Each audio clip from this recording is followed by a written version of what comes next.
Ladies and gentlemen, there is a devastating war it's going on in the world. And this is not about any physical war and any military intervention and any border dispute in geopolitics. This is the war that we cannot actually see it. This is the war that looks so invisible that we cannot feel it. And the war is the microchip war, and it's like the semiconductor war. If you talk about the microchip and semiconductor, this is the same thing and they have the same concept. So what is the semiconductor? The semiconductor is, in real life, we seems it like that's tiny and it's small, that chip, but it carries over millions and billions of transistors, and that transistor is powering every electronic devices today, like mobile phone, laptop, and all the electronic devices from military to satellite. And that's everything needs power, and that's powering that's everything. We need the semiconductor. The semiconductor is made by the silicons that carries over billions of on and on off. That's only has the on and on off that's control the every power. So way to power supply and way to not. That's everything controlled by the semiconductor. And semiconductor is like also the brain of any devices, any electronic devices. And without it, so every electronic devices look fragile, and without it the world is not going to advance, because every advanced technology is like artificial intelligence and cutting edge all the technology, like we're going into the massive advance in artificial intelligence era. So that's artificial intelligence getting advanced and smarter, and that's what the scientists and companies are building. That the more smaller transistor they have, the more the technology gets smarter and better and more advanced, and they are literally building this cutting edge technology in the world today. So the question is, how do these small colonies that's controlling the world giant, and every country is depending on just this tiny island, and what are the lessons that we need to learn from this case study, and what are the things that actually know about the island that the world is obsessed with this? And the story begins with before the 7th century.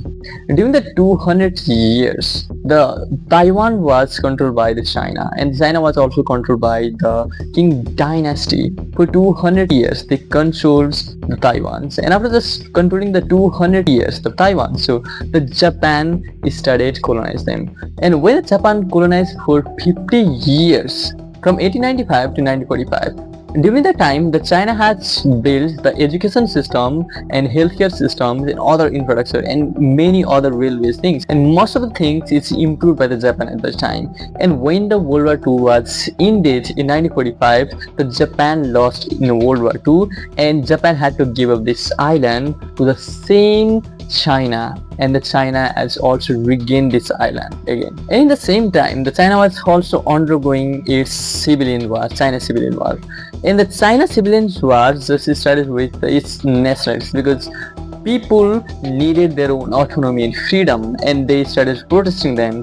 And at the time, but China was ruled by the Republic of China. They didn't have autonomy, and they were held by the dictatorship and dynasty, and they needed the freedom, and they started protesting them, and they wanted to make the People Republic of China rather than just Republic of China. And in 1949, the People Republic of China was built, and they gained the control, and they won the game, and the Republic of China fled to the Taiwan, and Taiwan became the Republic of China, and the People Republic of China became the main China. And the Republic of China started running the Taiwan as a dictatorship for 36 years, from 1949 to 1987, until it became democracy in 1987. And today it is one of the nations, and it has its own autonomy, it is its own independent nations, and there is no any rulers and no one controlling the Taiwan. So it has its own sovereignty, and everything is own, some military passports and everything's about it. And the China has claimed that Taiwan is a part of the China, and this is one of the states of the China, and they need the Taiwan's. Yeah, it was actually is, but it's not really is, because it has its own autonomy today, and it has its own freedom inside the country, and its military and solvents, everything is own. It doesn't need anyone. But despite that everything, China has already invaded the Taiwan. It's not just one, but because hundreds of times to the Taiwan. And for defending this invention by the China to the Taiwans, there is a new rivalry comes here and intervenes to defend the Taiwans, and that is the United States. And today the United States providing the defensive support, political support, and all of the autonomy for protecting their security. That's everything providing by the United States to the Taiwans. And the United States has only the three main goals for protecting this Taiwans. The first is the strategic deterrence that fear the China, and the second is the protecting democracy and human rights, and third is an economic and technological security. That's everything is providing the United States to Taiwan. Even though the United States know this diplomatic compromise called own China policy.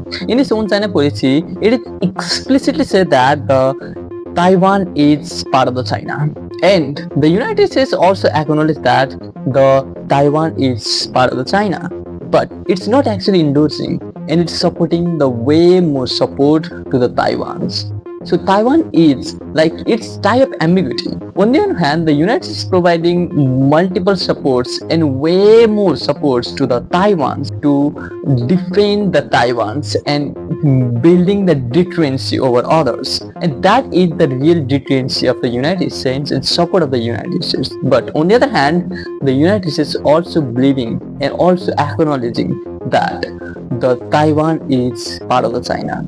So what's going on here?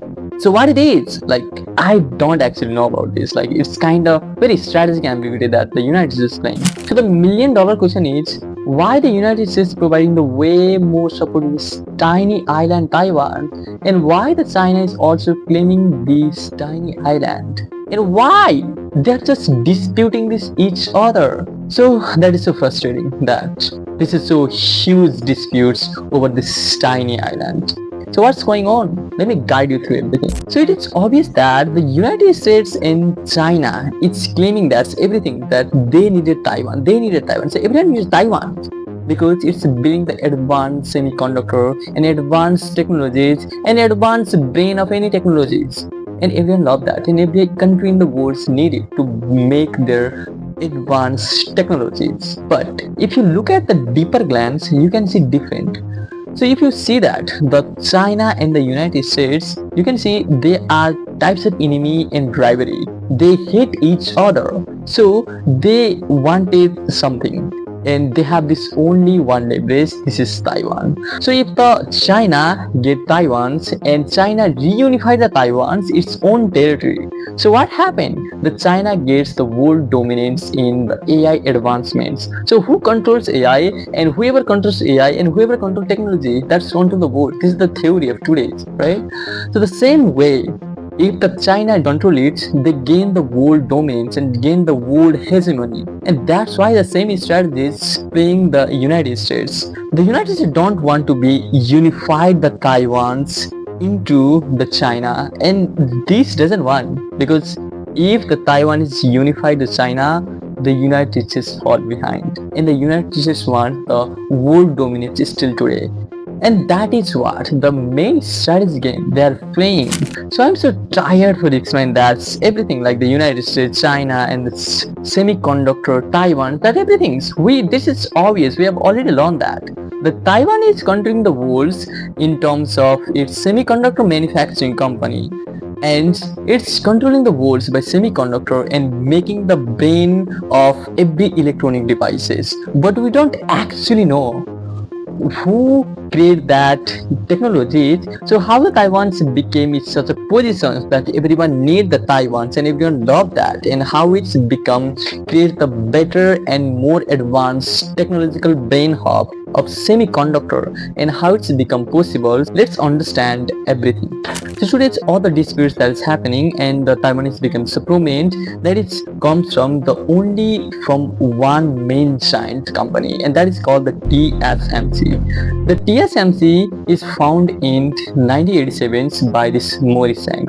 Before establishing the TSMC company by Maurice Chang worked as the slave in electronic products for 3 years a period from 1955 to 1958, and he was the engineer of the transistors, and he learned something genius in this 3 years period. He learned that the transistor is so hypersensitive to process the every electronic devices, and he was so obsessed with learning about the hypersensitive transistors, and he was became the obsessive and the analyst in the fields of the hypersensitive semiconductor. And after just a year, the Maurice Sangs left the Slovenia for the better opportunity, and he went to the Texas Instruments company. And this is the growing company in the United States at the time. It was rapidly expanding in terms of its semiconductor factories. So it has a huge market.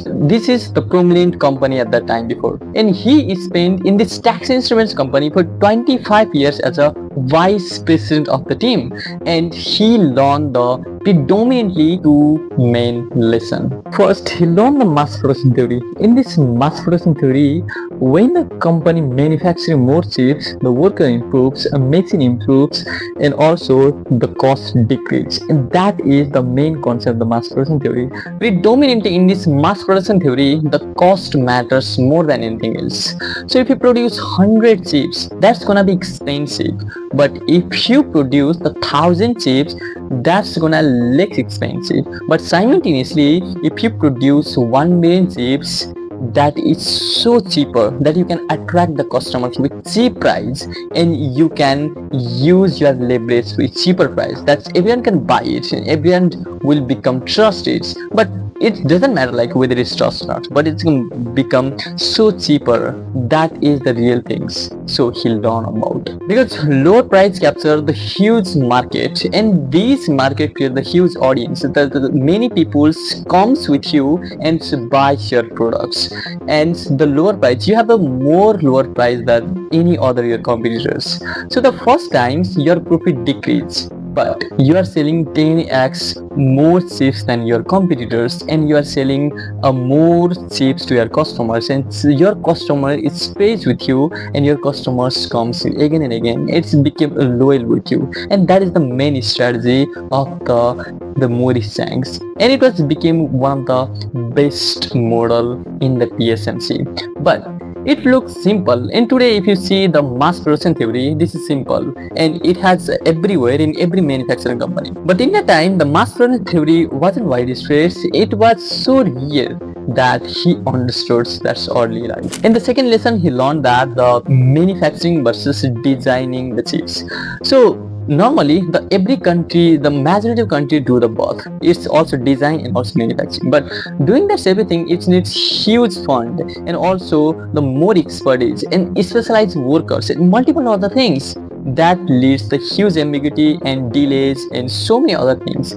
But if you have specialized just one thing, that reduce the cost and also it's make faster and cheaper, and you can be loyal and you can do whatever you want. It cannot be delayed, and it has a huge impact in the cost and multiple other things. And that is what the TSMC became its entire business model. And today the TSMC only focuses on manufacturing the chips. It doesn't design the chips. Other company design the chips, and the TSMC only the manufacturing the chips, because the building a chip and building a semiconductor is not just expertise and money and any fund. It needs decades of educations. So if any company do the both, that company needs to undergo the decades of education. If it's go to the manufacturing, it takes decades, because the design versus manufacturing, so that takes more. So that is what is the really delays, and if it is faster, we have to choose just one thing, and that is the hyper specialized things that the TSMC did today. So spending his 20 years of his career in the United States company, he was legendary in the fields of the semiconductor, and he became so prominent in the semiconductor field. He got awarded in multiple times. In the same time, early 1980s, the Taiwan was heavily rely on only the agriculture, and they didn't have any technology, anything. They didn't have anything to feed and other things. They have only the agriculture. But this is small colonial islands that's only running by the visionary premier, and they wanted to transit this colony just with agriculture into the technological hub in the world, and they wanted to build that, but there is a problem. They didn't have any internal expertise that actually understand the technologies and actually understand what does the technology look like. So they wanted the external expertise that actually understand the technologies and what is the technologies, and they can build that having a capability of leadership. That's what the Taiwan found the Maurice Chang, and these visionaries offer the Maurice Chang's highs. They offer the president of the Industrial Technology Research Institute in Taiwan, and Maurice also accept that in 1985, and that's what the Maurice Chang's career begins toward the TSMC. And after just following couple of years, the Maurice Chang started the TSMC companies when he was in 56 years old in 1987. So this is so crazy, man. So he was 56 years old. So every 56 years boy that started his career like a 20 years old. In its early startup of TSMC, he needs just three factors. The first, money, and the second is technology, and third is the international credibility. In the first, he get money from the Taiwanese government. The Taiwanese government's money and its fund to the TSMC, and TSMC was started.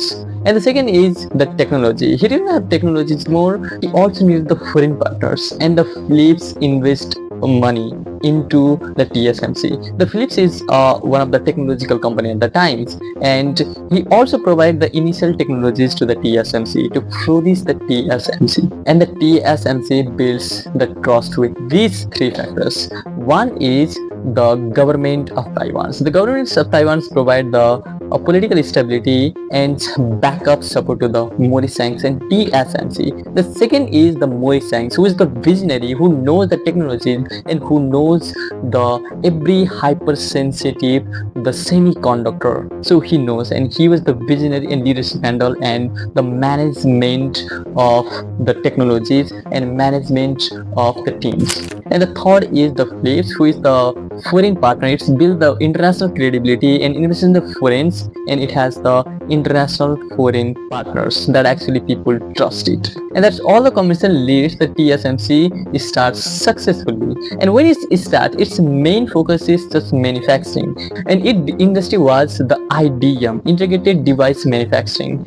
It didn't wanted to build any brand itself, okay? It wanted to just manufacturing to other companies and international clients is to have like, it's like outsourcing companies that's manufacturing to other companies. Is not to build any brands, that is just manufacturing for them. And this model is so successful. After just some years, the every global giant like Tesla, Apple, Nvidia, and the Microsoft, any other many giants companies that started outsourcing their production, outsourcing the manufacturing, and also the building the advanced cutting edge technology in the Taiwan's.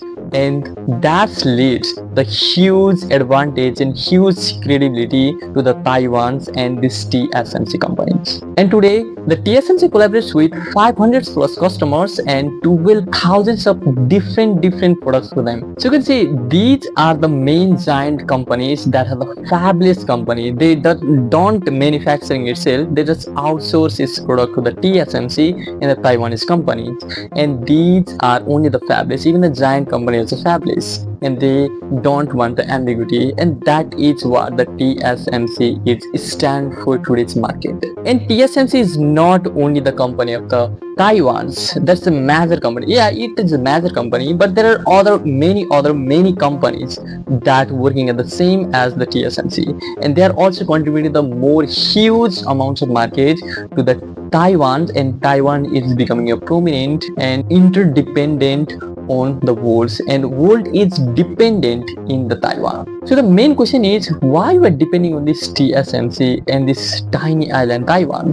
So can it build our own manufacturing companies, and can it build our own semiconductor? So we can actually do it, but the problem is building the advanced semiconductor and the semiconductor markets.